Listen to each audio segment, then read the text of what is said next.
The police cars pulled up with sirens screaming. Neighbors came out of their houses, whispering and pointing. In the middle of the chaos, a single black father stood frozen, handcuffed, while his little daughter cried and shouted, "That's my daddy! He didn't do anything." Everyone thought they knew the truth, but just 3 hours later, the whole neighborhood would be shocked by what really happened. Marcus Johnson woke up early on Saturday morning, just like he did every week. The smell of pancakes filled their small apartment as he moved around the kitchen, flipping the batter while his 7-year-old daughter, Amira, sat at the table drawing with her crayons. Being a single dad was never easy, but Marcus had turned it into his purpose. Since Amira's mother passed away when she was only 2, he had promised himself that his daughter would never feel the emptiness of missing love. Every Saturday had become their special day, a tradition that belonged only to them. After breakfast, Marcus packed a small backpack with snacks, a water bottle, and Amira's favorite stuffed bunny.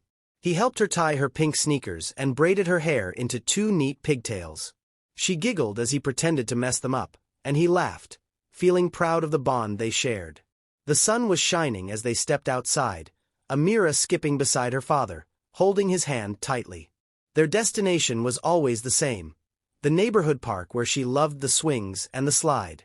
On the way, they would stop at the corner shop for ice cream cones, strawberry for Amira and vanilla for Marcus. To the little girl, it was the best part of the week. To Marcus, it was more than ice cream and playtime. It was a reminder that no matter what the world threw at them, she would always have his love and his protection. He carried himself with quiet strength, smiling at his daughter's excitement, never knowing that within just a few hours, this ordinary Saturday would turn into the most unforgettable and heartbreaking day of his life. The walk to the park had always been the highlight of Amira's week. She skipped happily, swinging her little backpack, while Marcus carried their ice cream cones. Her laughter echoed down the street, drawing a few smiles from strangers passing by. But not everyone saw what Marcus saw, a happy father and daughter enjoying their Saturday. As they crossed the corner toward the park, a woman standing on her porch paused. She watched Marcus holding Amira's hand and frowned. To her, the picture didn't look right. The girl was light-skinned with bright curly hair, while Marcus was darker. Amira's face, flushed from running, looked serious in that moment, and the woman quickly assumed the worst. She leaned toward her neighbor and whispered, "That child doesn't look comfortable. I think he's taking her." The whisper spread like wildfire. Within minutes, 2 men on the block were pulling out their phones, calling the police. Others peeked through windows, watching Marcus and Amira head toward the park. Marcus, completely unaware of the suspicion surrounding him, bent down to wipe some ice cream off Amira's cheek, making her giggle. But the warmth of the moment was shattered by the sound of sirens. 3 police cars screeched to a stop in front of the park entrance. Officers jumped out, hands on their belts, voices sharp. "Step away from the child," one shouted. Marcus froze, stunned by the sudden chaos, while Amira clutched his arm in fear. Confused, Marcus tried to speak, but before he could say a word, 2 officers had his hands behind his back and cold metal cuffs around his wrists. Amira screamed, "That is my daddy. Leave him alone." But her cries were drowned out by the crowd gathering, some filming, some whispering, and others convinced they had just witnessed a kidnapping. Marcus's heart pounded as the officers shoved him toward the police car. The cuffs bit into his wrists, and he could hardly process what was happening. He tried to speak, to tell them that Amira was his daughter, but the officers cut him off sharply. "Quiet! We'll sort this out at the station," one barked. Around them, a crowd had gathered, murmuring and filming on their phones. Some faces showed doubt, others judgment. To them, the picture looked simple, a black man with a crying little girl. No one stopped to ask questions. Amira, terrified, clung to her father's leg, screaming, "Please don't take my daddy.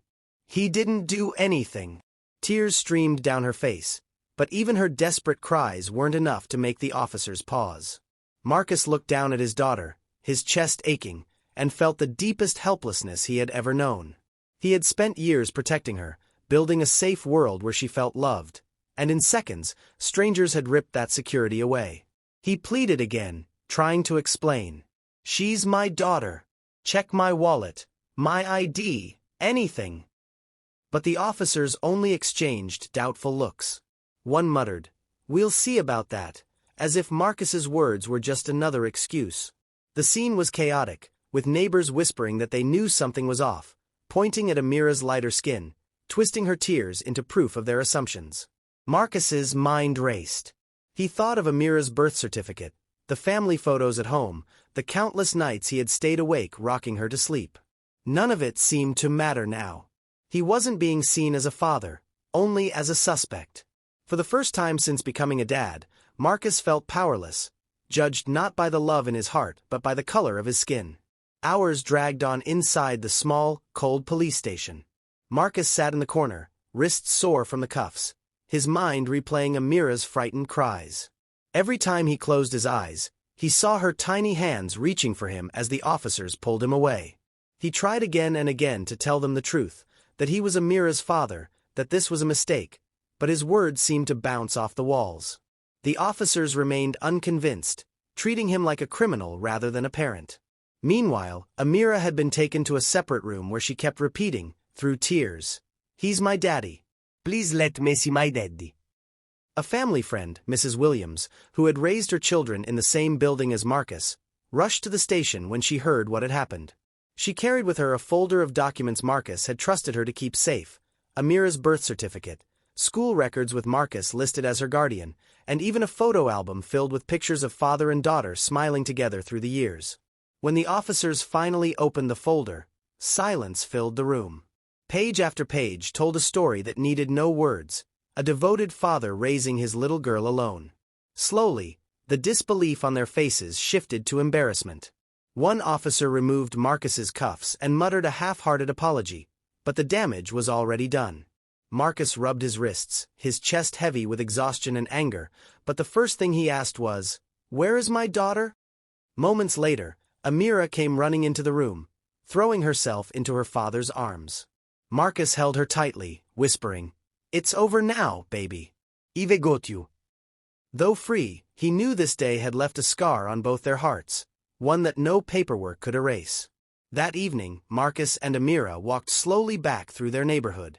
The sun was setting, casting long shadows across the street where only hours before, flashing lights and sirens had turned their lives upside down. Neighbors peeked from windows and porches, the same people who had whispered, doubted, and judged. Some lowered their eyes in shame, unable to meet Marcus's steady gaze. Others shifted uncomfortably, realizing how quickly they had believed a lie. Amira held her father's hand tightly, her small frame pressed against him, still shaken but comforted by his presence. Marcus didn't shout, didn't curse, didn't let anger spill from his lips. Instead, he walked with dignity, shoulders straight, head high. He knew his silence carried more weight than any argument. Every step was a reminder that truth doesn't need to be proven to those unwilling to see it. It simply exists. When they reached their apartment, Marcus knelt down, looked into his daughter's teary eyes, and said softly, "Never be ashamed of who we are. People will judge us without knowing us, but love and truth will always be stronger than hate." Amira nodded, wiping her cheeks, and leaned into his chest. Marcus kissed the top of her head and closed his eyes, wishing he could shield her forever from a world so quick to suspect and so slow to understand. The neighborhood, once filled with whispers of suspicion, now echoed with a different kind of silence, one heavy with guilt and reflection. Though the day had scarred them both, it also revealed an unshakable truth. A father's love cannot be broken by rumors, fear, or prejudice. In the end, Marcus walked inside with his daughter in his arms, not as a suspect, but as what he had always been, the proud, unwavering father of a little girl who meant the world to him. If this story touched your heart, don't forget to like, comment, and share with others. Subscribe to Blax Stories for more powerful and inspiring stories every week.